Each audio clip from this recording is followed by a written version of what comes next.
Garikani, Dr. Amir Garikani. I'm a psychiatrist and the Director of Education here at Silver Hill Hospital. I want to thank you for joining us today for our virtual grand rounds. And the topic is the role of concussion in patients with substance use disorder. In a moment, I'll introduce our speaker, Dr. David Barren, but first I want to let you know that we can take questions and we'd love to hear from you. If you look at the bottom of your screen on Zoom, you can see there's a Q&A box with little bubbles and you can submit the questions there. And then Dr. Barren and I will help field those questions at the end of the talk. The talk roughly will be about 70 minutes, so there should be time for about 15, 20 minutes of questions at the end.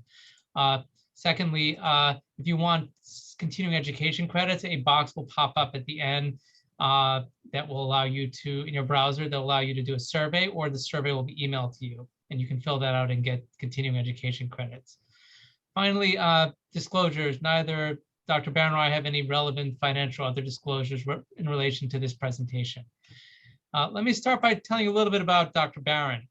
He is currently the Senior Vice President and Provost of Western University of Health Sciences in California, where he's also a professor of psychiatry. He's also an emeritus professor and former interim chair at USC in California, and former deputy clinical director of NIMH, and former chair of psychiatry at Temple, and at the Foundation of Advancement of Sciences.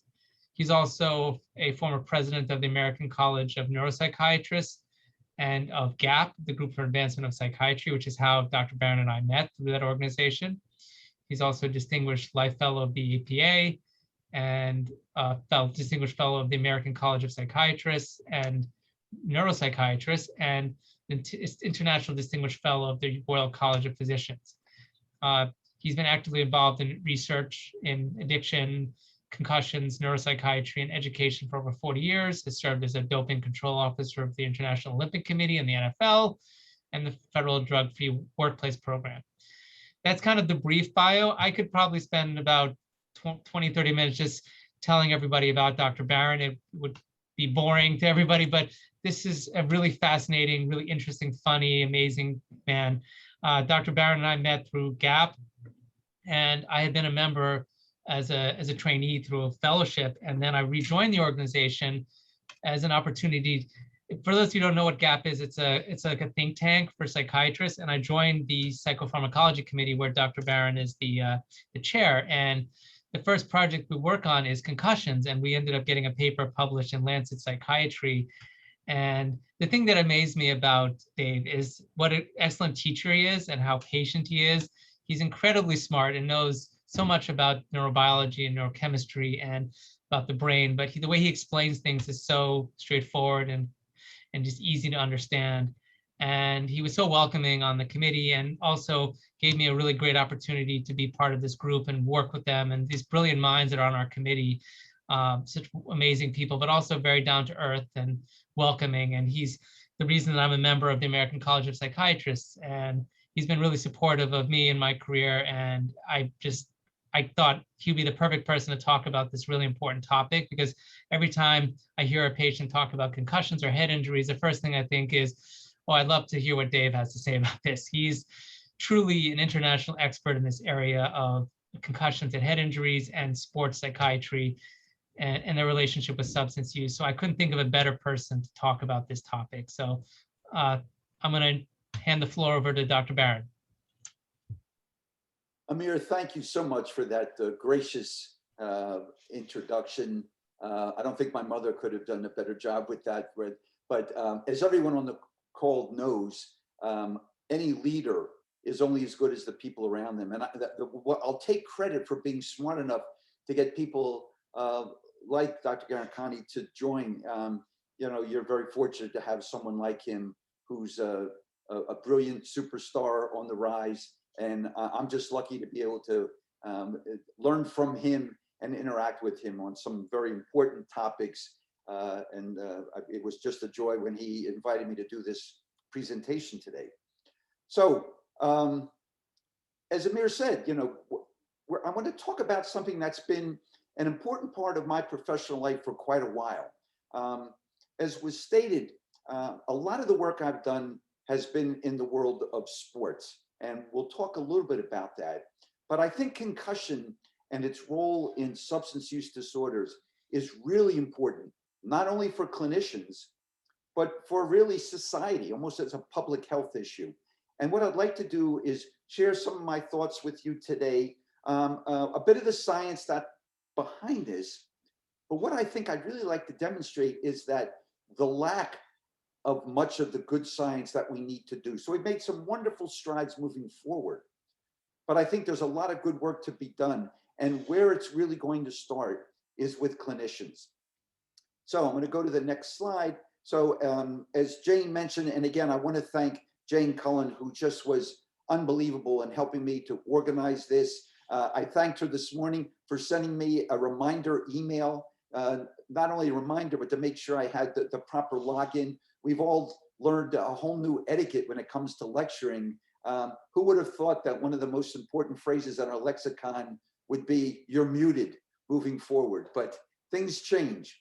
I have no financial disclosures. I'm not involved with pharma in any way. I do ongoing consulting work with, as you see, a number of sporting organizations, National Football League, International Olympic Committee, the National Collegiate Athletic Association, and the National High School Coaches Association. And as Amir mentioned, I chair a couple of sections for the International Society of Sports Psychiatrists. I chair the concussion section for the World Psychiatric Association. I probably should make that. I wrote and was the executive producer of a film that is free for anyone to see on this topic. I made this a number of years ago. The title of the film is called Next Week's Game, and it deals with some of the issues that we're going to be talking about today that I think are relevant not only for clinicians, but for parents, for athletes themselves. It was really meant, it was actually done as an entertaining film. We were fortunate, we won a couple of International Film Festival awards. It actually came out right before the movie Concussion came out. Some of you might have seen that. Will Smith, an old Philly guy. Amir didn't mention I'm an old Philly guy, even though I've been out in the West Coast for quite a while now. But if you remember that movie, that Will Smith played Bennett Amalu, who was a county coroner in Pittsburgh, when a guy named Mike Webster, who was a star center for the Pittsburgh Steelers, who kind of the whole, it was really a little bit less on concussion, but more on CTE, chronic traumatic encephalopathy. And there was a big issue about that. And it continues to this day. But if you remember that movie, it really kind of demonstrates that concussion and traumatic brain injury were the key factors in him ultimately, having not only the demise of his football career, but of his life. But what they never mentioned in the film was that, unfortunately, there had been a long history of substance abuse, mainly alcoholism, but other drugs, in addition to some other factors. And this is one of the problems that we see oftentimes when a topic becomes kind of interesting to the general public, is that, you get a part of the story. And I remember getting a call from Ridley Scott, who wrote and produced the movie Concussion. And he asked me if I would be, he had seen my film and wanted to know would I be willing to be a consultant. So he sent me the script and I read the script and I said, just to be perfectly honest, I have a little bit of a problem that you're making this out to be that the only reason that Mike Webster had the issues he had was strictly 100% as a result of concussion and head trauma. And I said, that's not exactly that there's another important part of the story. And a big part of the story was the role of substance use. And I'll never forget Mr. Scott's response to me was, "Doc, I'm not trying to make a documentary. I'm trying to make some money selling a film." And I said to him, "Well, then don't make it sound like it's a documentary." So it really highlights an important point. Again, the film I made was really meant to be entertaining, but to educate people. And I was fearful that what we saw from Will Scott, or Ridley Scott, and then Will Smith in the portrayal of this role was literally that kids should not be involved in contact or collision sports. And I think the real important message should be that we should be cautious. I don't think we should ever say that, no kid or adolescent or adult should drive a motor vehicle because you might be in a motor vehicle accident. what we should do is drive safely, wear our seatbelts, do everything we can to make it as safe as possible. And as we're going to talk about today, because this is not just about sports concussion, but it's really about the role that substance abuse can play. And it's a very complex and complicated role. So I know we have in the audience today, we have some clinicians, maybe some researchers, but I'm really thrilled to hear that we have people from the community, because I always believe the best part about being a doctor is what the term itself means. The word doctor really doesn't mean to diagnose or to treat. The word comes from the Latin docere, which means to teach. So whenever I'm given an opportunity to teach and then to learn from, I'm sure, some excellent questions that we'll have, it's a good day. The final thing on my disclosures is that I did develop and patent an eye tracking device to monitor concussions. Again, I'm not involved financially with this. I gave this to anyone who wanted to use it, and I used it to demonstrate the importance of one of the really significant clinical biomarkers, and we'll talk a little bit about that as we move forward. So, like anything in life, how we define it will in many ways determine how we view things. And this is particularly relevant, and this is a real important take-home message from this presentation in this area of concussion and traumatic brain injury and mild traumatic brain injury. And I actually had a number of slides that I pulled out because I thought they were fairly boring. But we, to this day, even struggle a little bit about what is it? Is concussion just a traumatic brain injury, a TBI? And the problem is, if we assume them to be the same thing, there's going to be a whole lot of mistakes that are made. And let me talk a little bit about that. So if you look at the literature, the medical literature, what doctors have studied and written about in the medical journals, what you'll see is there's a fair amount written on traumatic brain injury. And why is that? Because if people are in a motor vehicle accident, if they fall down, if they, however they really bang their head in a very significant way, maybe fracture their skull, have a bleed in the brain, where there's really, where the organ of the brain is visibly damaged. That research has been around for a very long time. And we have scales to measure that. And we'll talk a little bit about those, but from a clinical perspective. The problem that we've seen in the area of concussion, and again, I've been involved with this for quite a number of years. So as a physician, you can actually get board certified in a field called brain injury medicine, which is a lot of people don't know about. And again, a function of being very, very old. I was on the original advisory board that put this test together, and then we got to take the exam. So something I can hand down to my grandkids is I've got a board certification certificate that I'm board certified in brain injury medicine, and my certificate number is 0001, which just goes to show how new this field is in the area, particularly of concussion. But even in the traumatic brain injury, concussion was kind of lumped in together. And this is a mistake, and it's actually led to a lot of the earlier difficulties in understanding the concussion literature, because we were going back to the information that we have available to us on traumatic brain injury. And I came up with in one of my earlier papers on this, I call it my Barren Sunburn analogy. So what is that? Well, basically, if we decide to study people who have had multiple sunburns, how much do we learn about treating and diagnosing people who have, say, been involved in a fire and have, full thickness burns, those type of patients who end up in a burn unit in a hospital? The same is true if we go up to a burn unit where we have a bunch of patients who were unfortunately, severely burned, and they're in the hospital for a burn unit. How much do we learn about the effects of repetitive sunburn by diagnosing and treating and studying those patients? And the answer is very little. Actually, it's almost none. Now, that's not to say that there's no corollary between brain injury that we see in concussion and TBI. But what it's created, it's really, in some ways, a confusion, because many of the papers that are cited as being excellent, and they are good papers about traumatic brain injury, they really make the jump to say it's kind of the same in concussion.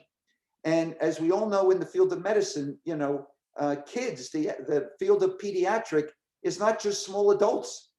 That kids have, their response to illnesses. We've certainly seen this in COVID, that the response for children and adolescents has not been the same as we've seen in young adults, middle-aged adults, or in those over 65. So understanding what it is becomes very important. In the area of concussion, this is still a bit of an ongoing issue. The big change started really happening in the area of sports and in the military, where we started to understand that this issue of kind of mild repetitive brain impact or concussion, because what we'll see, and we'll talk about this in a minute, is that with concussion, unlike TBI, you don't really see any difference in the brain. The brains look pretty much the same. There's an instrument called the Glasgow Coma scale, which was developed in Glasgow, Scotland. It's kind of the gold standard of measuring concussion. And what the Glasgow Coma scale really does is measure those unfortunate patients who have had damage to their brain, measurable damage to their brain. Very different scenario than what we see in concussion. In fact, to this day, we don't really have a definitive concussion screener. The one that's used most commonly is the sports concussion test, the SCAT. We're up to the 5th edition. We'll probably be working on the 6th. And even that, and I've been involved with the development of the SCAT at a global level for quite a number of years now. It's basically has been developed by the results of clinicians who take care of athletes who have had brain impacts. So it's not the way that we'd like to see it in other areas of medicine. I will say that we've made excellent progress, and I'm proud of what the field has done, both from a public health perspective and educating the public about the role of concussion, differentiating it a bit from traumatic brain injury, but there's still a ways to go. And hopefully at the end of this presentation, everyone on the call here today, those of you who aren't checking your emails while you're listening to the talk, will be able to see that there's good progress, but we've got a ways to go. So traumatic brain injury, again, you've read a lot about that. The CDC describes that as a disruption in the normal functioning of the brain caused by a bump, blow, or jolt to the head, or a penetrating head injury. And the CDC actually equates it to a mild traumatic brain injury. And again, and there are some people who still do that. So is there a difference between an MTBI and concussion? Again, the terms are used kind of interchangeably. I believe, in the way I view it, is that there is some subtle changes. So I like to focus on concussion, and now we're even looking at things like multiple brain impacts, because we don't have that definitive way of defining what a concussion is. We talked about the Glasgow Coma scale. It's just this 15-point scale where you measure the patient's ability to speak, to open their eyes, or to move. There's 5 points. And this is kind of the go-to. So when we talk about MTI, we talk about those who, and this is unlike golf, where the lower score is better. In a TBI, in the Glasgow Coma scale, the lower score is much worse. And this has been used as a predictor for the outcome of how people are going to do after they've sustained a traumatic brain injury. According to the GCS, a 13 to 15, which would be a mild TBI, is the equivalent of concussion. What I've seen in my many decades now of working with concussed athletes is the overwhelming majority aren't even in that 13 range. They're really in the higher range. So again, the take home from these two slides is when you see MTI, oftentimes they're talking about concussion. Many people believe they're exactly the same, but I believe what's important when you read a paper or you see something on the internet or you watch this TV show that's really kind of trying to educate you about this, is to make sure that you know how are they defining what a concussion is. So the definition that I've used the most in most of my papers and meetings I've been at with my colleagues, which I think is a pretty good one, is that concussion is a complex pathophysiologic process affecting the brain induced by traumatic biochemical forces. So to kind of define that a little bit more, it's like the brain's moving around, and the brain might, the brain, which is kind of this soft, mushy organ, kind of slams into this really hard skull that we have that is meant to protect the brain. But when they slam into each other, There are biomechanical forces that happen where we get some shearing of some of the blood vessels within the brain. We get what we might call microbleeds. And there's a whole host of things that happen in the brain that up until fairly recently, we weren't able to measure, but now we can. So again, this has made a very positive impact in being able to study the brain beyond just looking at, was there a major bleed or a fracture of the skull or something that happened to the brain, which we see much more commonly in the area of traumatic brain injury. The other part of the definition is it's caused by a direct blow to the head, face, neck, or elsewhere on the body with an impulsive force transmitted to the head. I did have a slide that I did pull out of an NFL player I took care of for a number of years who literally got a very legal hit right to his body and nowhere near his head and sustained a very severe concussion, which ultimately ended his career. So I did a study a number of years ago, a global study, looking at what did people know about concussion? Did they think that you had to get hit in the head? And these were largely physicians and people who worked in the area of medicine or in sports medicine. And the overwhelming majority, again, this was not even 15 years ago, thought that you had to get hit in the head. Well, I can tell you, unfortunately, some of the worst concussions are not getting hit in the head. It's getting hit in other parts of the body with the transmission of that force. Why this is relevant for today's talk is if we're talking about someone who maybe was intoxicated and fell off the bar stool or passed out, they don't always hit their head. Oftentimes they might land on their tush or they might fall into a wall, but that transmission of forces can cause a very significant concussion. What we see, again, this is a kind of a working concussion the International Consensus Group has come up with. I've sat on that commission for quite a number of years. Now, what we see in concussion is a very rapid onset. If you think about, if you've ever slipped on the ice back east, you had the ice storms in Connecticut or New York and Jersey. We don't see a lot of them out here in LA, but I certainly remember them from my many years back in Philly, is that, you get stunned. In the sports world, we talk about, oh, someone, they got their bell rung. They got, it was a ding. Terms that kind of minimize what the potential negative effects this could have, particularly repetitively. They're often very short-term impairment. And the neurologic functioning, we're talking about like balance, eye tracking, we'll talk a little bit more about that, resolves very, very quickly. If you think about, maybe you fell down and you were stunned. It's usually sometimes within minutes or even less that you feel pretty much normal. This is why I've gone to really repetitive brain impacts over concussion. One could say, well, did I have a concussion if I fell and I was stunned for a few minutes? By the old definition, people would say, well, you probably had a mild concussion. And I think that muddied the waters even more. What I like to talk about is let's measure brain impacts, because clearly if you fall and you're stunned in any way, there was any change in your kind of your normal functioning of your brain, then that was a brain impact. It doesn't mean that you're definitely going to have significant impact. In fact, going back to my Barren sunburn analogy, getting one sunburn or 5 sunburns or 10 sunburns or maybe even 100 sunburns doesn't necessarily mean that you're going to come down with skin cancer.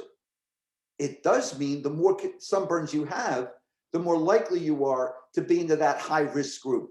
But there are other factors other than sunburn. So if you're very pale skinned, if you're blonde hair, blue eyes, Scandinavian descent, that's another risk factor. So just like we've seen in that Barren sunburn analogy, there's no real data to demonstrate that having a traumatic brain injury in and of itself will lead to other significant issues down the road.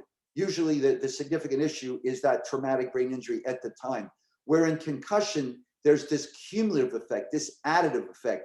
If you notice, if you ever sprain your ankle and you don't allow it to really heal, you end up spraining that same ankle multiple times. And you can end up then with, with maybe having a chronic issue with that ankle. And this is what we kind of see with concussion.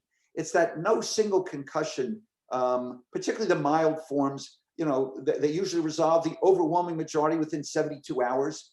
We do know from the studying athletes and soldiers and others that the longer the symptoms last, the greater the likelihood that there might be some issues down the road. So when I've seen athletes, and again, as you know, substance use particularly alcohol use, is a part of the culture of sports for many, many years. Going out and, you know, having a drink with your colleagues. I played rugby in medical school, so I remember, you know, you'd go out and kind of, you know, beat your colleagues senseless during the game, and then you'd go out and drink beer with them.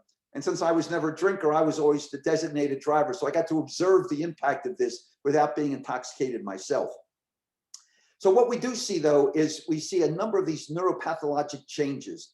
And one of the things that we're going to talk about, but I want to mention it now, so you'll hear it twice. And I can tell you how I first got interested in this field studying was way, way back when I was one of the Olympic docs, and I covered the boxing, which was strange because I've never been a big fan of boxing. It was always a sport whose goal was to really induce a concussion in your opponent by knocking them out.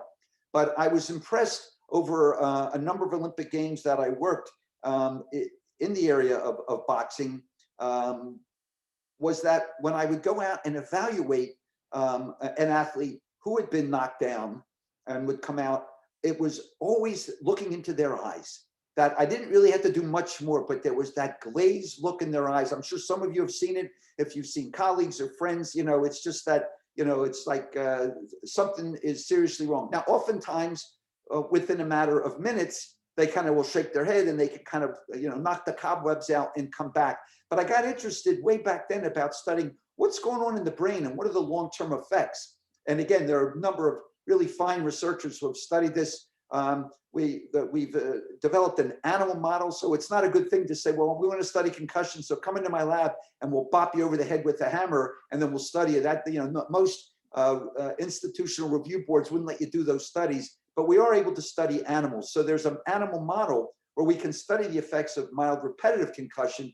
And unfortunately, we use a rat, and you use about a 4-gram weight, and you drop it down about 10 centimeters on the rat, and it doesn't cause a skull fracture. It doesn't even cause any measurable damage in the brain, but the animal gets stunned and they'll have a little problem with their balance. So we can measure the impact of repetitive head impacts. And we actually were able to measure the impact of acute intoxication, which is relevant to this talk, and we'll talk about in just a minute or two. Again, there's a real small percentage of people with concussion who have what we call PCS, or Post-Concussive Syndrome.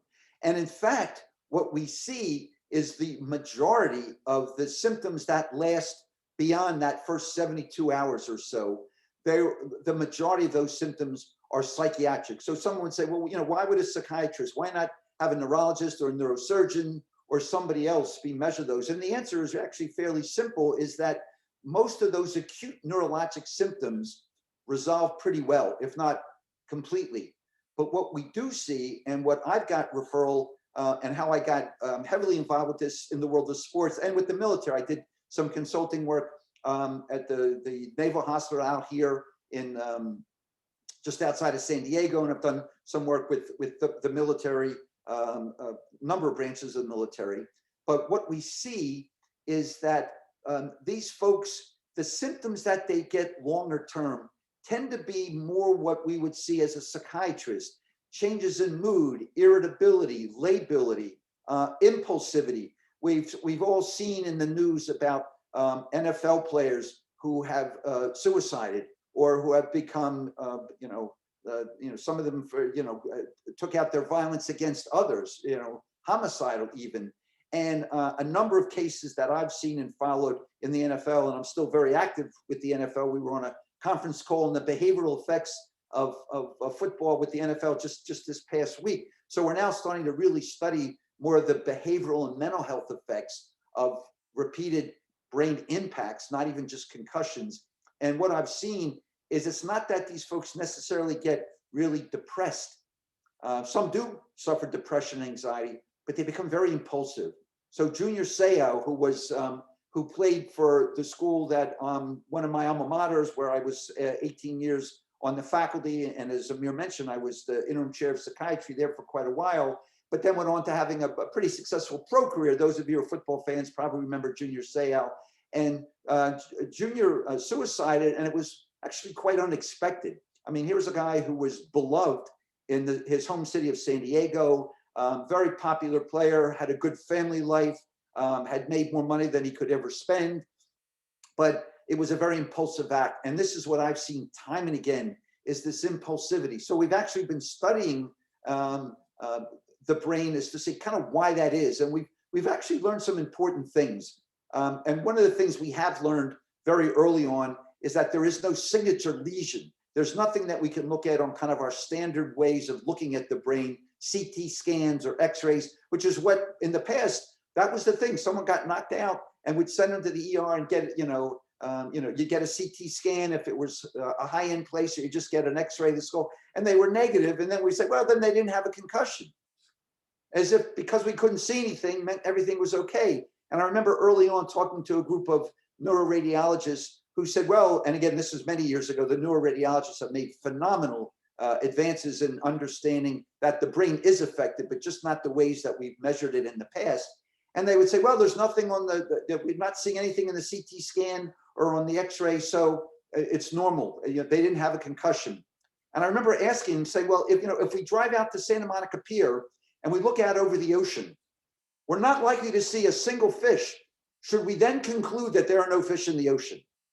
Maybe what we need to do is look down a little deeper and then to see, and if we see no fish there, then maybe should we say, well, maybe because we didn't see any fish here, that there's still no fish in the ocean, maybe we need to expand our view, as it were, and look to other parts. And this is kind of what we've done in the area of neuroradiology. And I'll talk just a second about that towards the end of the talk. So standard neuroimaging really is virtually of no or very limited value when it comes to looking at the impact of concussion.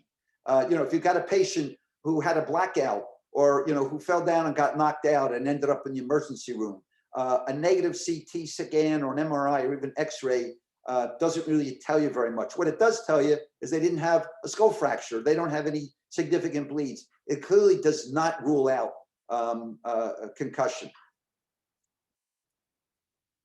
So just real quickly, and I don't want to spend a lot of time on this, but what are some of the other things? So we do know that there's something going on in the brain. Even though we might not measure a fracture or we might not measure bleeds within the brain, what we do see is we can get things called microbleeds, which really don't show up on our standard way that we might assess the brain, but there are some more sophisticated ways of looking at that, and these actually do demonstrate these mini microbleeds that take place in the brain.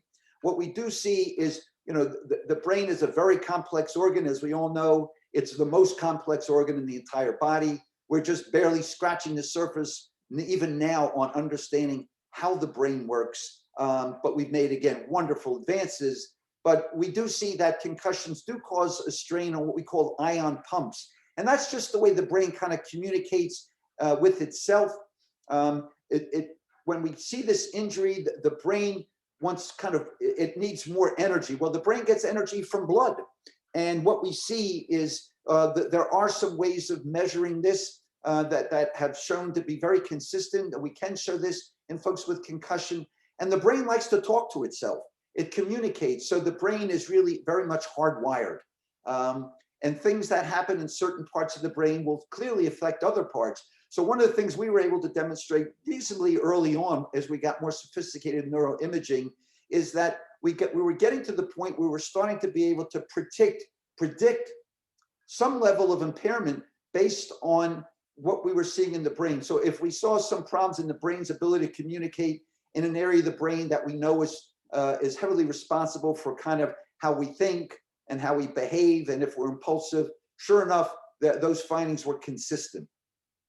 This reduced blood flow causes this energy crisis in the brain, and that's been consistent really over the last couple of decades, 15 years at least, in understanding what happens in the brain with concussion. And now, certainly for the clinicians in the room, we're seeing that with this inflammation within the brain. Now, this isn't not exactly like you get an infection, like you cut your finger and it gets infected, but we see some of the same responses of the body. And neuroinflammation is now being demonstrated as a really important component of understanding lots of forms of psychiatric illness. And in fact, some of the treatments that we're looking at now at my shop, we're looking at, to date, there are no treatments for concussion. We'll talk about that at the end, but we are working on some things based on some of these pathophysiologies that look like they might hold some promise for potentially treating some of the core symptoms of a concussion. I've mentioned this idea about repetitive impacts, and this is very, very relevant, I think, to our talk today about patients with substance abuse. We know that substance abuse, patients with suffering from a substance use disorder, rarely just get intoxicated once and that's the end of it. That this disorder, by definition, is the result of chronic use and abuse of substances, oftentimes resulting in, if not a loss of consciousness, certainly a loss of balance. I mean, we know that, sobriety tests, what do? They, sideline sobriety. Not only do you blow to see that blood alcohol level, but they do the simple screening of gait. And we know that gait is impacted with concussion immediately. It usually resolves, but we know with substance abuse, it can be, as long as that blood alcohol level or intoxication state is elevated, whether, we're using audit scores or, QDIT scores. We talked about the rat model, repetitive brain impacts. And what we see is the more you get, you kind of lower that threshold. So there was an old colleague of mine, a fellow named Robert Post, who was at the NIMH when I was there. And he was the guy that kind of did a lot of work in this area. And it was originally described in seizures. So basically, if you take a laboratory animal and you give it a tail shock, but it doesn't seize, and you put the animal away and bring it back, if you keep doing this over the course of time, the animal will eventually have a seizure based on a level of shock that was not enough to give a seizure earlier on. So you've actually lowered that seizure threshold. And what Dr. Post talked about is we likely see the same thing in psychiatric disease. So the more depressive episodes one has, the more manic episodes one have, the more likely it is to have another, and you kind of lower that threshold. And that's called the sensitization and kindling model. Turns out that I was interested because Bob was one of my mentors, and we see a similar phenomena in the area of concussion. Again, we were measuring athletes and some work with soldiers, and it turns out that repetitive brain impacts actually does lower the threshold. What we have been demonstrated as well is that if you factor in substance abuse or intoxication, that actually plays into this very complex interaction. The most recent paper I saw was in the Journal of Neurotrauma, December of 2019, that actually did a study looking at about 4,800. These were college-age kids, and they looked at kind of the impact of concussion, and they kind of was one of the few papers that really looked at specifically what the role of substance use was. They looked at the audit, the alcohol use disorder test, and then they looked at similarly with cannabis, and they were able to demonstrate that there was a relationship. Again, nowhere near enough studies, but I think there is enough out there to demonstrate that we should all be, as clinicians, be asking our patients, if they become intoxicated, do they remember, if a blackout, did they hit their head? Were they stunned? Now, the problem is when you're intoxicated, how do you know whether the effect was really hitting the brain or the impact of drugs on the brain? And the answer is you probably don't know, but they're additive. It's not one or the other. And we do have some data to demonstrate that if the brain is intoxicated and does get an impact, that the impact could potentially be greater, a magnifying effect, as it were. A quick vignette. I remember a study we were doing when I was at USC a number of years ago, trying to understand some of the neurobiology and some of the pathophysiology of concussion. And we were looking at USC football players, and as a control group, a group that we suspected wouldn't have the same level, but were elite athletes, we were looking at swimmers. And I happened to be a swimmer, so I could relate to that group. And we had this one swimmer whose all the testing we were doing was as bad as any of our football players who've been playing on the line and probably having multiple head impacts daily, both the practice and the games. And it was a real outlier, as we say in the world of research. And I went and interviewed this kid, and I said, on the screening, they said that you're a swimmer and that you've never played other sports, that you've just been a swimmer. Now, to swim for USC, it's a good swim team. It's plausible. But I asked him, I said, you know what?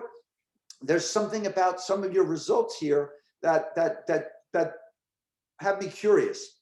And I said, so do you mind if I ask you a few more questions? And kid said, well, of course. I said, so you never played other sports? He said, no, swimming was kind of been my whole life since I was 5 years old. I could relate to that. I started swimming when I was 5, and there wasn't a whole lot of time for a whole lot of other sports. And then I said, well, but so you've never even played other sports at all? And he said, Doc, where do I come from? I look at the thing. He came from Calgary, Canada. And he said, there's no kid in Canada who doesn't, when you're a kid, go out and play ice hockey on the weekends. If not, you'll have no friends. And I said, well, tell me a little bit more. I said, yeah, I said, well, you're a good ice hockey player. He said, no, if I was a good ice hockey player, I wouldn't be swimming. I'd be playing ice hockey. I always wanted to be an ice hockey player, but I'd go out and play with my friends on the weekends. And I said, well, tell me about that. And I said, did you ever fall down on the ice? Did you ever maybe be a little woozy where you had to come off the ice for a while? Did you ever get maybe sick and vomit at that point? He said, Doc, every single Saturday. He said, I was a terrible skater. I said, but you said you never had a concussion. And he said, well, yeah, I never got knocked out. So this is why it's important as clinicians, when we're talking to our substance abuse patients, don't ask them, have you ever had a concussion? What you have to ask them is, have you ever been kind of dizzy or woozy afterwards? Then it resolved reasonably quickly. Again, it's a much more difficult issue when you're dealing with someone, because they'll likely chalk it up to being, I was drunk or I was intoxicated. But it's very important for clinicians to try to get this. If someone's having a lot of blackouts, we might want to assume that they probably had some multiple concussions. Now, biomarkers. So what is a biomarker? Biomarker is just something that we can look at that demonstrates that something's happening. So we take it more than just history. So a very simple biomarker is if you get sunburn, your skin turns red and it's painful. And there are a whole host of biomarkers. This has been a hot area of research in concussion, since we don't really have good imaging like we have with traumatic brain injury. Are the ways that we can kind of measure, like, yes, something happened, and it helps us in the area of not only making a diagnosis, but in monitoring how someone does, how they might be getting better. So we know with the sunburn, when the redness goes away and it's not sore anymore, and maybe you get a little peeling of the skin, well, okay, maybe the sunburn is resolved. So that's a very simple biomarker. What we've seen in the medical journals is a whole host of things that we can measure in the blood that can demonstrate to us that maybe something happened in the brain. Now, I must give you a cautionary tale. Many of the articles that have been published on biomarkers have taken their results way beyond what they really say. There was an article that came out a few years ago from a group down in Florida, a group that was working in an emergency room, that said that one of the quote biomarkers that we use for concussion could predict whether someone had a concussion or not. And I looked at that paper, and really all it predicted was whether they would have a positive CT scan or not. Now that's an important issue in an emergency room, because you don't want to be ordering an expensive test like a CT scan if you can order a relatively cheap biomarker. But it was completely wrong. And in fact, there was a real hubbub in the sports world. Everyone wanted to start getting this one particular biomarker as if it could predict a concussion, and it did not. We've seen a number of papers more recently over the last couple of years looking at other biomarkers as predictors of concussion. And the reality is they really aren't. They might be helpful. They might be one additional piece of a much bigger puzzle, but we don't have a diagnostic biomarker, regardless of, you might have seen an article that came out on the rugby players in England, and this was a salivary marker, which was really the first of its kind. So the bottom line for this, for our clinicians, is there are a number of biomarkers that are out there. It makes sense based on what we believe is the very likely pathophysiology, what's literally happening in the brain. One of the big things that have been consistently reported, it's an area that I'm very much involved in, is measuring how the brain kind of communicates with itself. And we do see a disruption of that. And that's an area of neuroimaging that I don't want to spend too much time getting into, but we can clearly measure this as a fairly reliable marker that demonstrates that there has been some brain impact.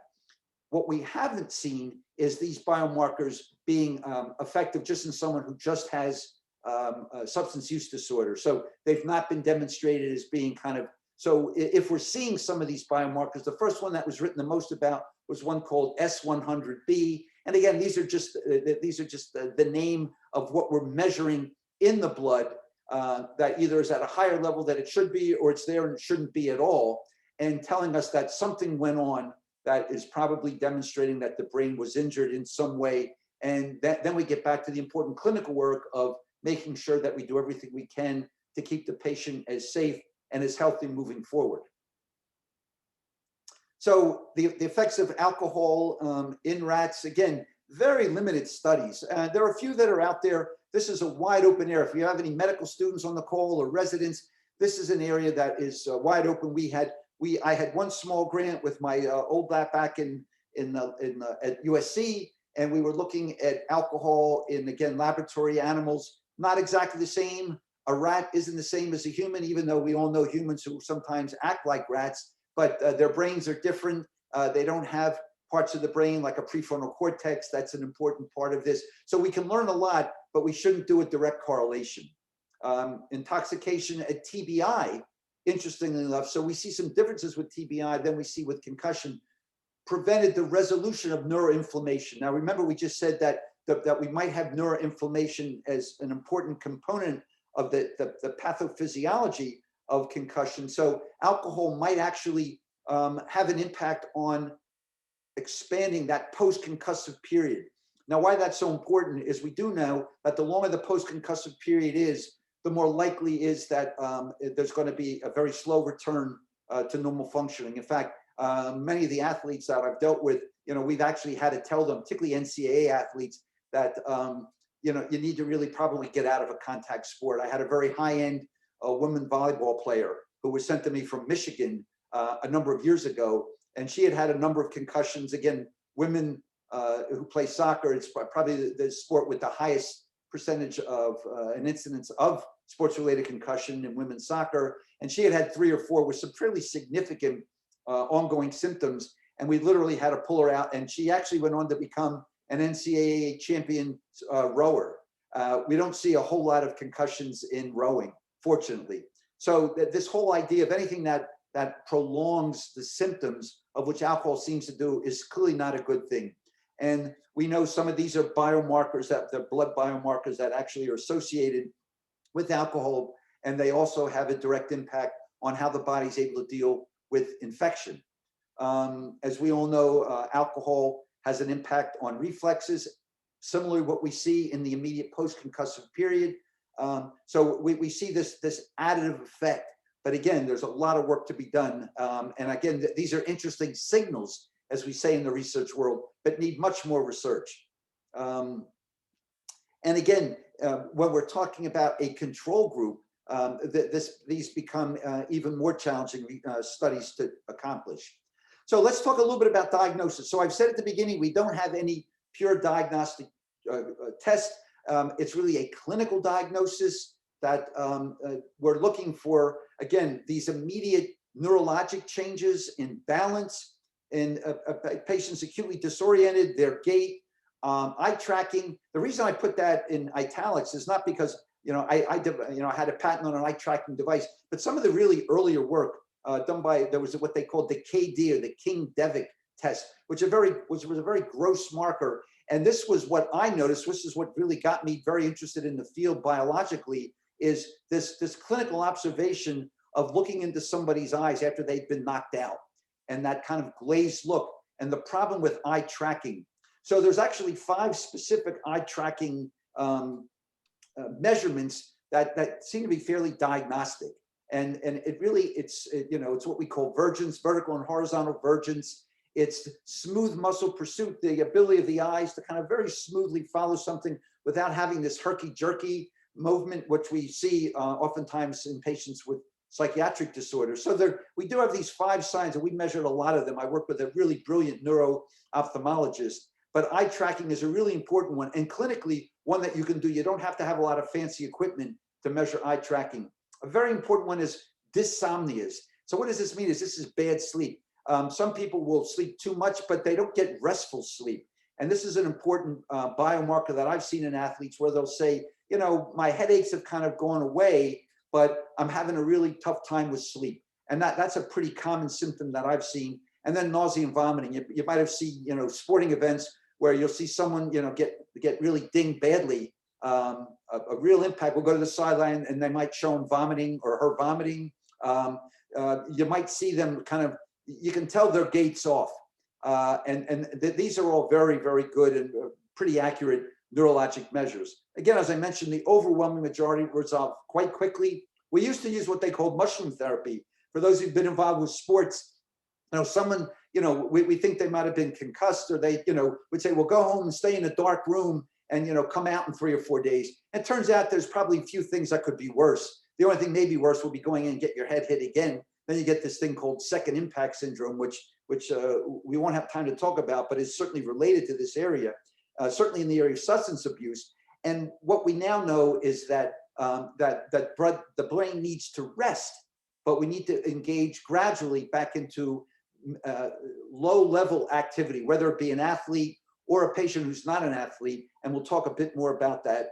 Again, acute intoxication can describe a lot of these things. So I think what we should be looking for is maybe the additive effect of these, and really helping our patients understand that it's not just the alcohol or the drugs in the brain, but when they fall down, when they lose balance, when they fall against the wall, when they're getting pushed around, that you know, it's like that shaken baby syndrome. Well, clearly it's a big issue with infants, but we can see a similar phenomena in individuals who are maybe, you know, in a scene, or they're, you know, they're involved with something where that brain is sloshing around and banging up against this very hard skull. And in fact, it's quite similar to what we see in the area of sports-related concussion. Interestingly, I did a real fun study a number of years ago looking at Indy race car drivers. And I didn't look at the drivers. I was interested in studying the guys, and they were almost all guys. There weren't any women at that point. There probably are now, who were working in the pit crews. And it turns out that after being 2.5 hours in this, and we would study them, their brains looked just like they had been had a number of concussions. Turns out it was the sound waves, that Doppler effect. You ever notice when you're sitting on a street corner, when, you know, when a fire engine comes down the street, when it's right in front of you, those sound waves are pretty intense. And it turns out that if you're in a pit crew, and they said, well, we all wear, you know, ear protection. They put in earplugs or headphones, but that doesn't really protect your brain from the micro, because it's those transmission of those energy forces from the sound waves through the skull. So again, you know, getting a good history becomes very important. The diagnostic challenges, again, we've been talking about this in patients with substance abuse per se, is unlike in sports, they don't come at. So if I'm on the sidelines and I cover high school, I've been involved with all levels of sport, and not just football, in a number of other sports, that there's usually, you know, there's a trainer there, you know, even an intramural sport, there's usually somebody on the sideline. You know, if someone, you know, we rarely have, you know, a trainer at the bar, you know, or at the party where people might be, you know, becoming intoxicated, to evaluate, you know, people who fell down or, you know, banged up against the wall. You know, it will often be, oh, they're drunk, take them home, let them sleep it off. And the reality is the majority of them, you know, the hangover, which might be impacted by the brain impact, might last a little longer, but they just chalk it up to, boy, I really, you know, really tied it on too big this last time. And they don't present. Or when you do ask them the good question as a clinician, you know, how many times have you been jostled or banged? You know, either they don't remember, or they're chalking it up to the substance use, not to the brain impact. And not the brain impact of alcohol in the brain, but the brain impact of kind of, you know, more of a concussive event, those transmitted biomechanical forces, as we mentioned early on.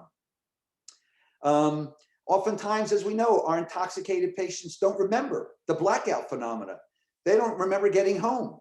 They don't remember who took them home. Sometimes if they drive home, I always find this particularly scary, they don't remember even driving home.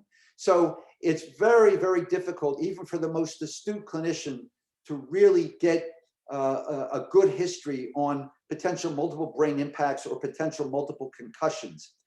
In the area of sports, one thing that has been a big advantage is something called the impact test, which you might have heard about, which was required for every athlete, high school, all the way on up into the professional level. And it kind of measured the baseline.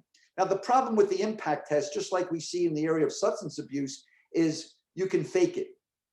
It's really, and the word got around, Peyton Manning, when he was playing, even with, got out and talked to his colleagues that, hey, you want to make sure you don't get pulled out of the game. And this was earlier on in the NFL. The NFL's made great strides in a positive way in this. But the word was out in the locker room is when you take your impact test at the beginning of the season, underperform. And I actually labeled it, it was the most improved bowler phenomena. I like to keep things simple for my simple mind, but if you want to win most improved bowler, don't bowl your best game on that first game where they're going to establish the baseline. You might want to maybe throw a few extra gutter balls or miss a couple of spares that you're normally going to make, because then when you start bowling at your true potential, you have a better shot of being the most improved. Every NFL player knew that. It got down to every high school player knew that. So the impact test was flawed in that it was effort dependent, but what it was very good at, it was developed by a group of neuropsychologists at the University of Pittsburgh, was that it established at least some baseline. And now in the world of sports, we can measure this delta effect, the change from baseline to where you are now, and that change is helpful. Well, we don't have that in the area of patients with substance abuse, or very rarely. We don't know what that baseline functioning was. So getting the good history is a challenge, but I would posit to you as clinicians, it's very important that we do the best we can. Just like my athlete who told me that he had never had a concussion and probably had more concussions and more significant concussions than any of my USC football players. We talked a bit about biomarkers. I know we do have some clinicians in the audience, so I want to spend just a minute or so on this. We only have about 12 minutes to go, but the S100B is the one you'll probably read the most about. It's been the most frequently studied. And again, we know kind of what's going on with this, and it has helped us to understand some about what's likely happening in the brain. One that, and I've had the chance I did some work for the CDC of measuring really the impact of all of the biomarkers and which ones were the most effective. And so the government paid some money to look at this. And my conclusion was, they all probably have some role, but not probably as much as we'd like to have them. This one, GFAP, this glial fibrillary acidic protein, released very quickly. There have been a number of tests that have come out saying that you can actually measure early concussions right after impact. This is actually taking some data that is accurate, but stretching it beyond where I think it probably should be. We've all heard about tall bodies and tauopathies, particularly in the area if you deal with geriatric patients. And tau, it is a microtubule protein that we can measure an increase in those. We've seen some work recently, a few more studies in this NFL, and that's not the National Football League, but neurofilament light protein, again, a protein that really shouldn't be there or in the levels that we measure unless there's been some damage. And the one I've left at the bottom there, you might have seen some papers from the group out of Orlando. They're now in San Diego, and they were saying that UCHL1 could actually predict a concussion. And in fact, what it does predict with fairly high accuracy is a positive CT scan. So the data, and if you talk to the authors, which I did, they said, well, that if you really read the paper closely, the problem is the headlines is what kind of ran through the world of sport and in the military. And you kind of needed to read the paper to see that it wasn't as predictive as the headlines were saying. And again, we talked about the KD test kind of paved the way. I still think eye tracking is really important, but really only if you're there at the time, because these eye tracking signs tend to resolve reasonably quickly. The patent that I got was a test that you could literally do right at the side. That was a very user-friendly test. We developed it just using a couple of iPads. So by the time you get them to the hospital or to the clinic, either later that day or within the next few days, those initial eye tracking signs resolve.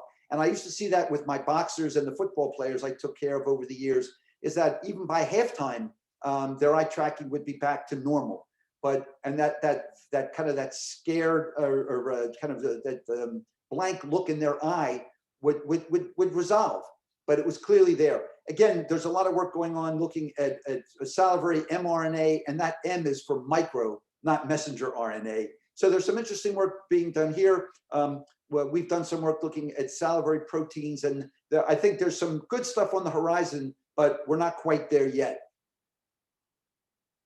Dti Neuroimaging, as I've said, these are the tests that have shown the greatest value moving forward. And the DTI kind of measures kind of how the neurons deal with the flow of water. And diffusion tensor imaging, we know we look at something called FA ratios with this fracture anisotropy, and there's a lot of work being done. I'm very fortunate. I head up the sports concussion group for a group called Enigma, which is the largest global neuroimaging group studying this. So we've got quite a few countries. I think we're up to 30 something now. So we've been able to measure this, and this is a pretty reliable marker. And what DTI is, it's really kind of measuring how the brain kind of connects to itself, how it talks to itself. And although this is not a clinical tool for concussion, it's really helped us understand what's really going on in the brain. And again, there's been some real advances. I've been really interested in combining some of these tests. So if you combine DTI with MRS, which kind of measures known metabolites within the brain, and when you put those two together, we're really starting to paint a pretty accurate picture. It's like Wheel of Fortune. It's easier to read what the puzzle is when you have all but one or two of the letters, and it's really easy to read when you have all the letters. But it's not so easy if you only have one or two. So we're getting more letters into our Wheel of Fortune puzzle. Again, CT and MRI are limited value, except for ruling out fractures. So as we're kind of winding down, we're just a few minutes to go. What's the most important thing for a clinician or a parent or a spouse of someone? So we know that diagnostically, it's a challenge, but we do know there are some core symptoms. And what we're looking at is the symptoms of how the brain really functions, balance, thinking, memory. We know some of those longer term symptoms going out maybe a few weeks to months to even longer. Irritability, anxiety, impulsivity, people, feeling, cognitively impaired. They don't think as clearly. One of the things we've seen in a lot of student athletes or individuals who are still working is emotional stress really brings on a lot of the headache. They might get a repeat of headaches or other symptoms. So the diagnosis is one. We do have some tools that can help us, but it's really it's a clinical diagnosis and needs to be followed on a sequential way, kind of prospectively, as we say. Treatment-wise, the most important thing to say is there are no effective treatments that are FDA approved. I will say Calpain 1, and by full disclosure, I'm working with the lab now with some grants, some fairly big grants from the military and from the National Institutes of Health that we think that we're getting closer to maybe having some treatments, but they're not there yet, and this is still in the study phase. We just got our grant renewed, so I will say that that's something maybe to keep an eye on. But the important thing for clinicians, there are no effective treatments. It's all symptomatic. I do think it's important, whether it's a substance abusing patient or it's an athlete, is we do know that bright sunlight can slow down the healing and maybe even exacerbate symptoms. So I tell all of my athletes, if they've had a mild concussion, get a good pair of polarized sunglasses and wear them when you're out in bright sun. Doesn't mean you have to do the old mushroom therapy and stay in a dark room. But as we know, sunlight is about 5,600 degree Kelvin, much higher than what we see in any type of other light. So that avoiding bright sunlight, particularly in the recovery phase, can be very, very important. It's not going to prevent it, but it can be helpful in allowing the brain to kind of, quote, heal. Avoiding loud noises. I tell all my student athletes, everyone that I've taken care of, I still see some patients, a lot of athletes who are also being treated for addiction issues, is that, turn your earbuds down. If you normally listen to them at 6 or 7, turn them down to 3 or 4. If you go to a concert, stand in the back, don't get right up in the front lobe, because loud noises activate the brain in a way that it slows down healing and recovery, and it might play an impact and even long-term impact. As I mentioned earlier, sleep is such a critically important area. So, and we know now there's some, the NIDA has done some really fine work, Nora Volkow and some of her colleagues, that when we sleep, it kind of flushes out some of these things in the brain that kind of need to be flushed out. So a good night's sleep, and again, it's not how long you're in bed. Any good clinician knows, how do we assess a good night's sleep? Not by having them spend a few nights in a sleep lab, but asking them in the morning, did you feel rested?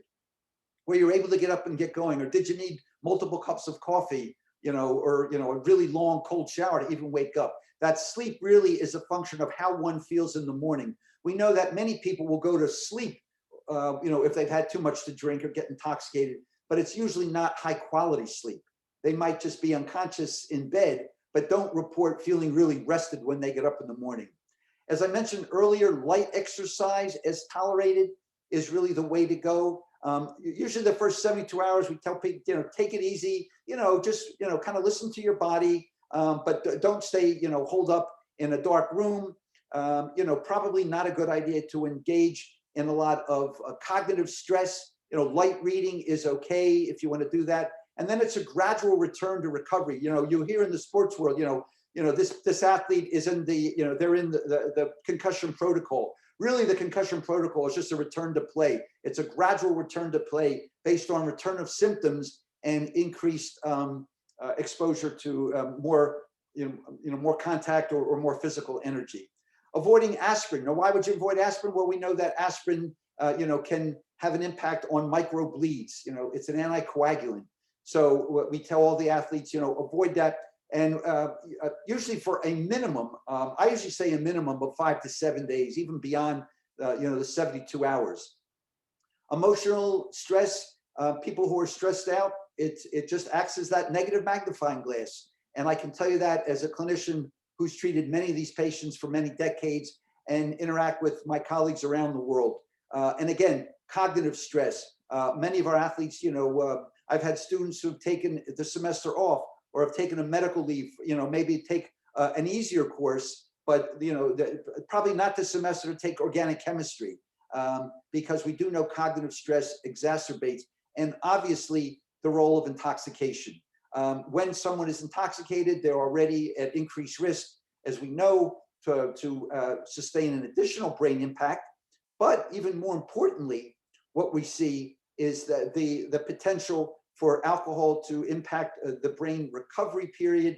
And again, we get back to that sensitization kindling phenomena.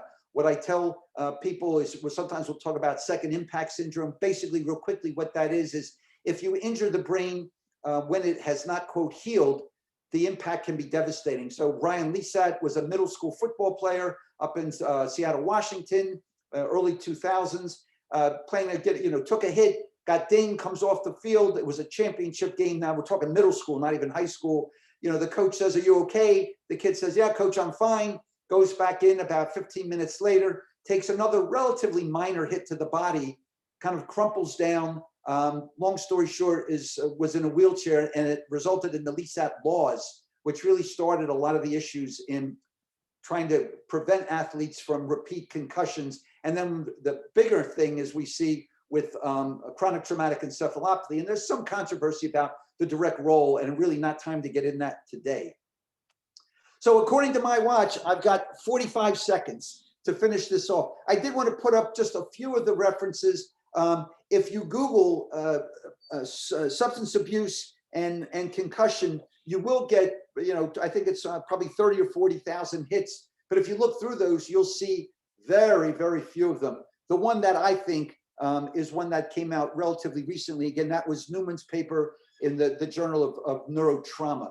So I wish I could say there were many, many good papers in the literature. I think there's some good stuff out there. Unfortunately, the internet is not a well-referenced, it doesn't go through peer review, so experts are reviewing them. And I see a lot of stuff. For about 4 years, I actually went through and monitored, and you can do this on the computer now. Every paper that was written, even newspaper articles that were written on concussion, in sports concussion. And it was interesting to see how it was very hot, and then it died off a little bit, and then you'd have a marquee athlete get concussed and they would go up.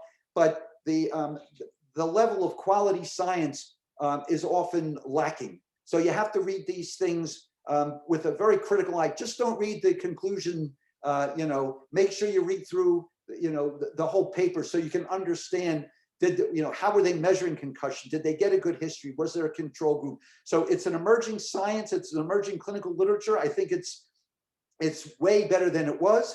It continues to improve. Sports leagues have taken this seriously now. The NFL's taken it very seriously, as have other leagues, but we've got a ways to go. So let me end here. I think I've hit my 70 minutes. I'm really interested in hearing the questions from the audience. I want to thank you for taking time, your lunch hour, in the middle of the week. And let me throw it over to Amir, who's, I think, has volunteered to kind of coordinate our Q&A. Thanks so much. Wear your masks, get your vaccines. And, again, I want to thank you all for hopefully enjoying some of the presentation.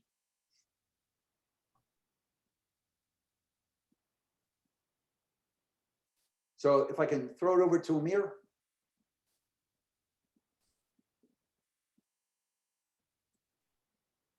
I'm here. Hi. Sorry, I guess I have to start talking. Oh, sorry about that. Okay. Thank you so much. That was really great. I don't know how you did it, but you managed to cover so much in 70 minutes. This is such a huge topic. We could go on for hours about it. And I think we're going to have this is going to stimulate a lot of further discussion. I would like to point out, even though it's, obviously conflict here, but the paper that we did on concussions in Lancet Psychiatry, I think, is a really nice resource. It sort of goes over a lot of these areas that we discussed. And that's actually going to be my first question to you, because the section on medication management of patients.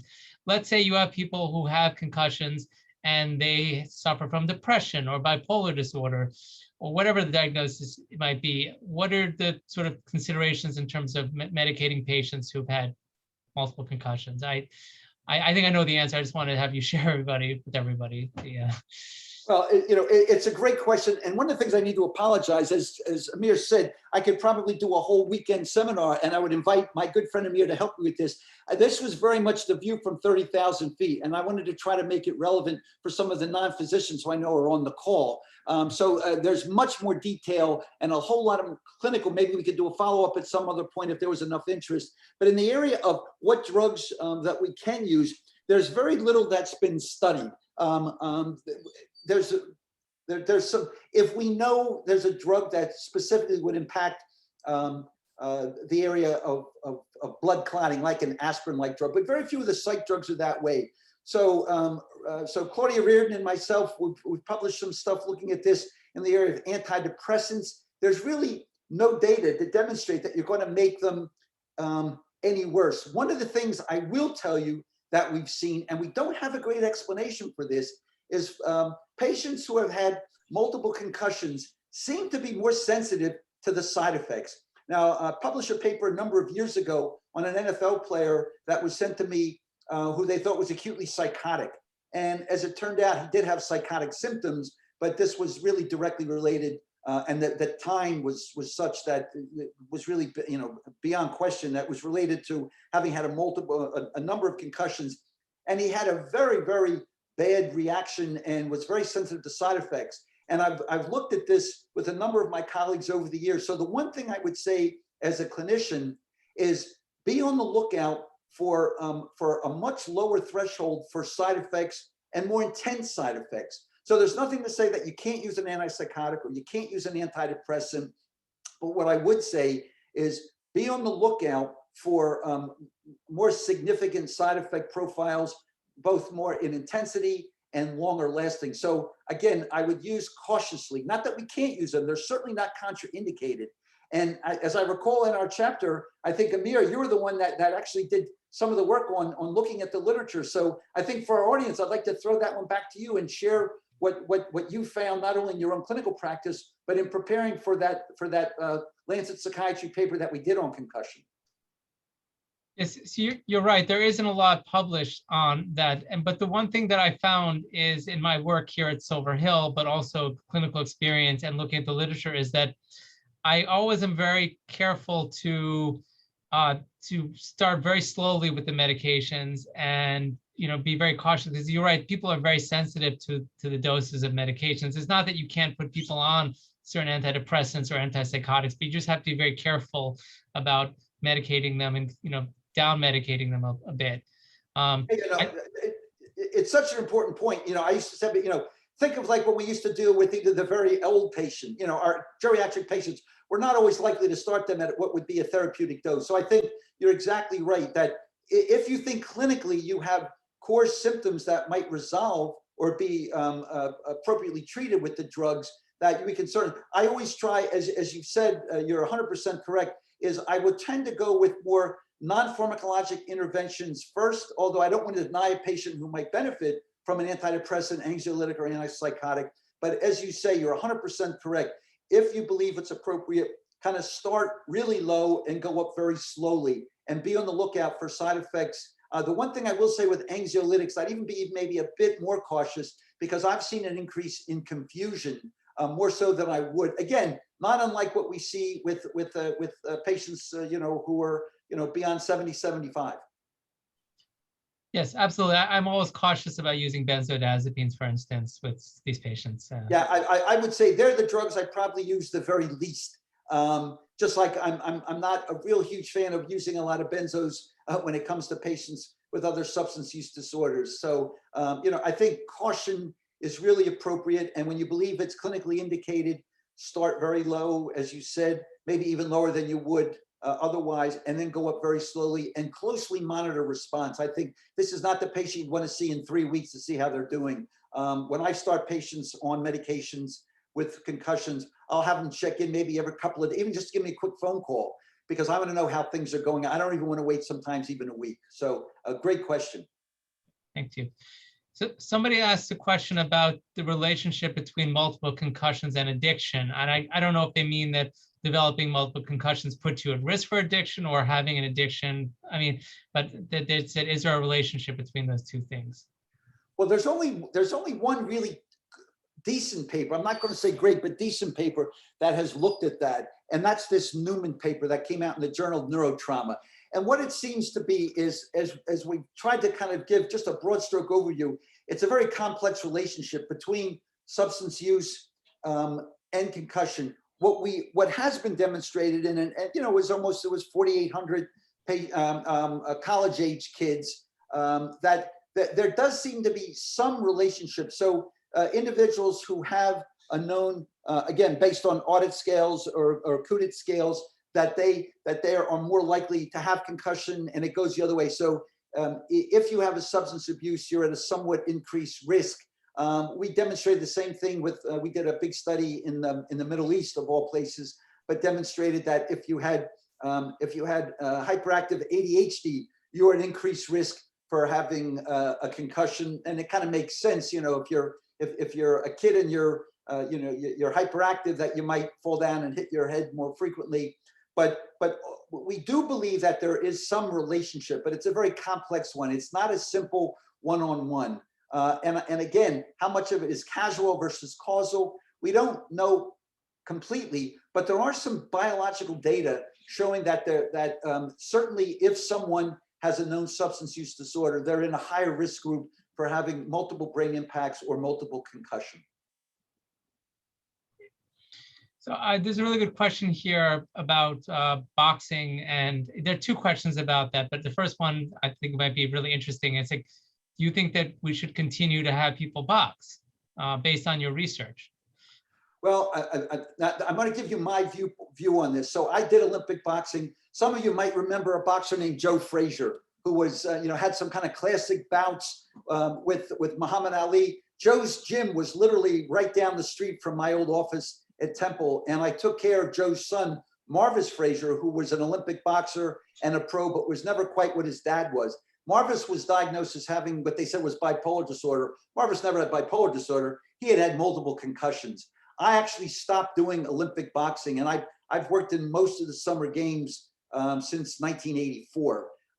And because I said I could not be involved in a sport, and people would say, well, you do football, but in football, you get penalized, or they're trying to change the rules a little bit. In boxing, that's the ultimate goal. So my personal belief is, I have a hard time ethically, because we know what's happening, when someone gets knocked out. And now, I went to the MMA and some of the, out here, and tried to do some work with them, and that they denied us access to try to study those. So my own personal belief is, I have a real hard time endorsing this as a sport. I think what we could do potentially is change the rules the way the sport is done, so we would minimize, some of the impact.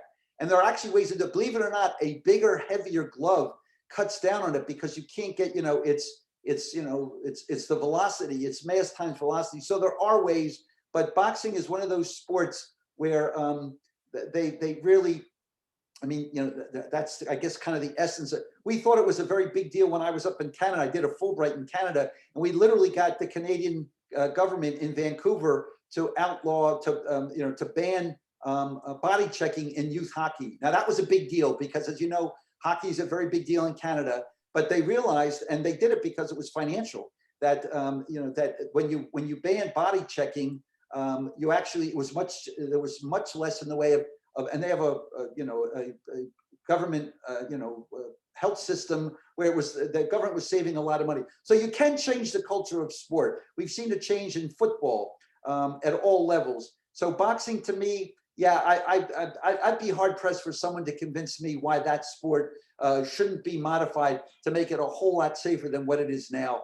I've just seen too many boxers. In my film that I did, it was actually a true story of a former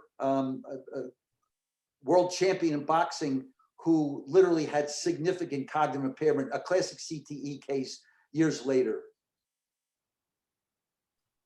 Well, I actually forgot to mention that you were from Philadelphia, obviously home of Rocky Balboa. So, but yes, I remember you saying that even during one of our discussions, that people in sports like football or in boxing, like having headgear or helmets, give people a false impression that they're safe. But one of the things, because this leads into the next question, is this notion of like, well, as long as you don't hit someone else in the head, you're fine.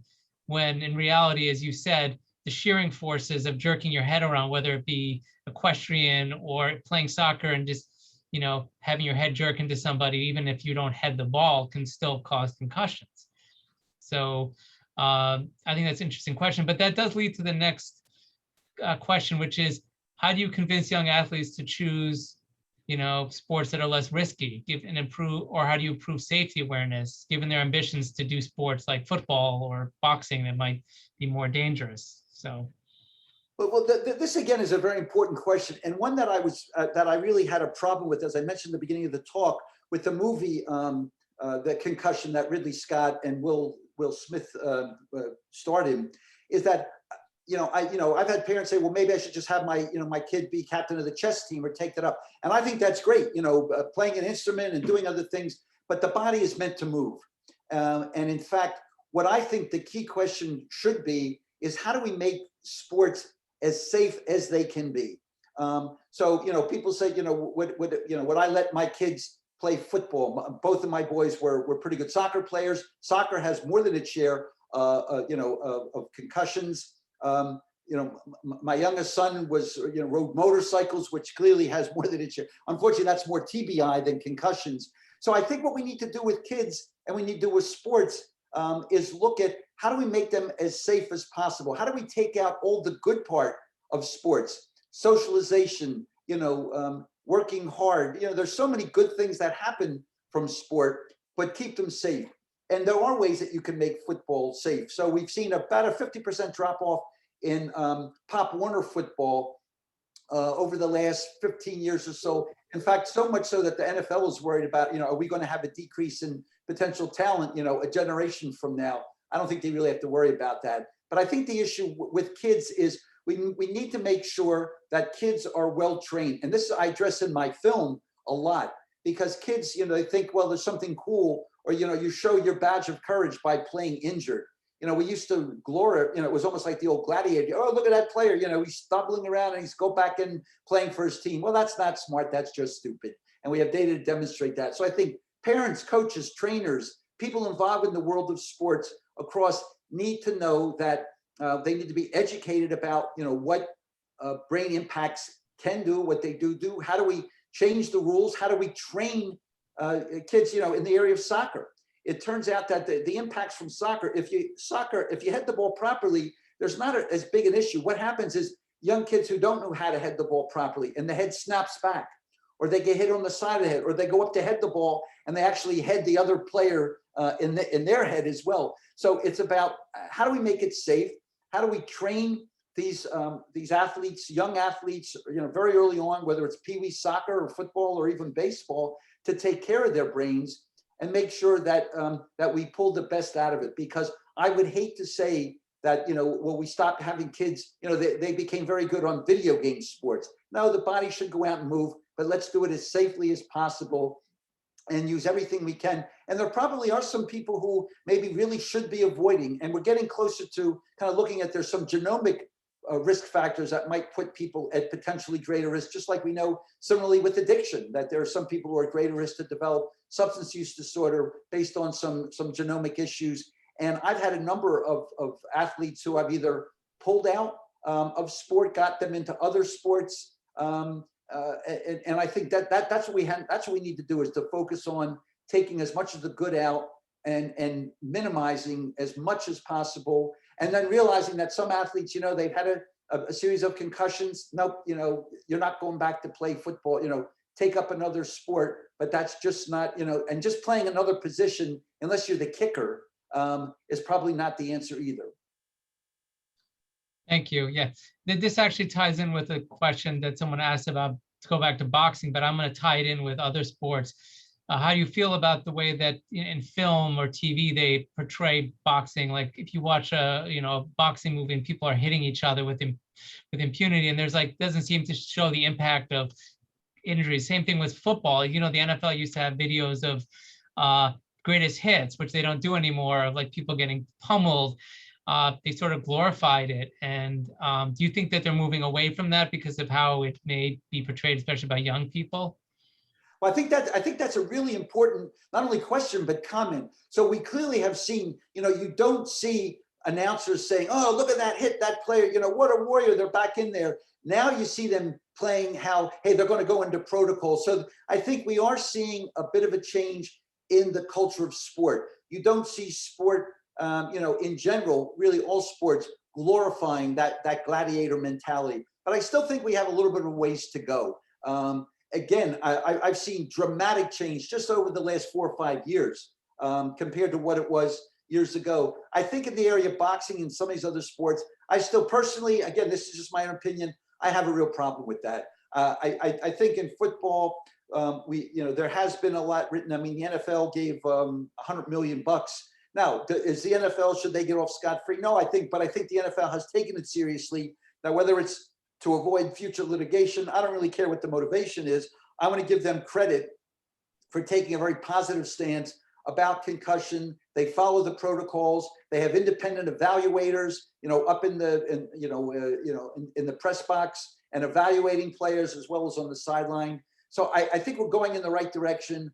I've not seen a similar phenomena in boxing. My grandfather was the ringside doctor at the Dempsey-Tunney fight. And I don't think things have changed a whole lot since that. So, we're talking, approaching, a century. So it's a good question. And I think what we need to do is have parents and those involved with sports demand it. That, and I talk to our parents, the work I do at the National High School Coaches Association, we've worked with them on a series of videos of training coaches and players about, how to look out for that, what to be looking for, not only in yourself, but, your play, say the player next to you, did a head ball or, took a dive into second base. And again, it happens in many sports, and they look a little off, that the players are there to take care of each other, that there's nothing glorified about, a player playing injured. It's one thing to play with a bruised, ankle or a bruised forearm, but when you bruise the brain, you got to take that seriously. So I think we're going in the right direction, but I still think we've got more work to do so that we don't end up throwing out the baby with the bathwater, i.e. you should not play sports, but on the other hand, put players at undue risk where they shouldn't and don't have to be there. Wonderful. I don't think we have time for more questions. One person did ask a question about treatment recommendations for people who have anxiety, after multiple concussions, but are using substances. And I just answered by saying cognitive and behavioral therapy. I think we kind of as you said, we tend to shortchange the importance of psychotherapeutic approaches for patients who've had head injuries, especially those with addictions. Well, that's a great way to explain. I know we're almost at the top of the hour, but I think CBT, and I was trained, by way of full disclosure, I had psychodynamic training when everyone had back in the day, but I was also Tim Beck's psychopharmacologist. So I worked in the Beck Institute for a number of years. And I've written a number of papers on the role of CBT. Athletes in general respond pretty well to a CBT. They kind of, it's like a CBT therapist, not that they're a coach, but it's a more directive way. And Amir, I could not agree with you more. When it's dealing with anxiety, what I tend to go with is a CBT approach, maybe with a little bit of insight. And Tim Beck himself, who was a trained analyst, always said there was a role for having some interpretation insight. So a hybrid model. But I would say psychotherapy, other stress reduction strategies, that have proven to be beneficial, music, meditation. But I'm very, very loath to go to a benzodiazepine.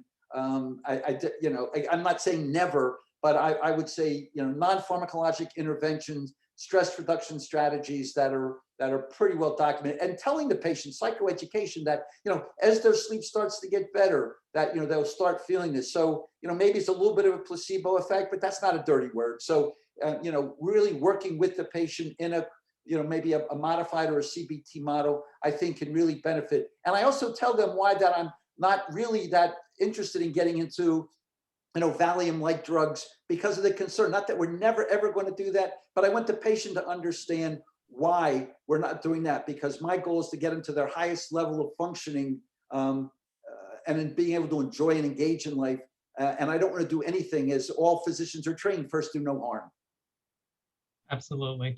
Thank you so much, Dr. Barren. This has been wonderful. I want to have you come back to talk again. There's so many different topics we can have.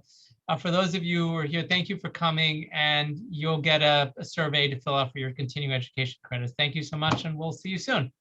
Thanks so much. Be safe and well, everyone. Thank you.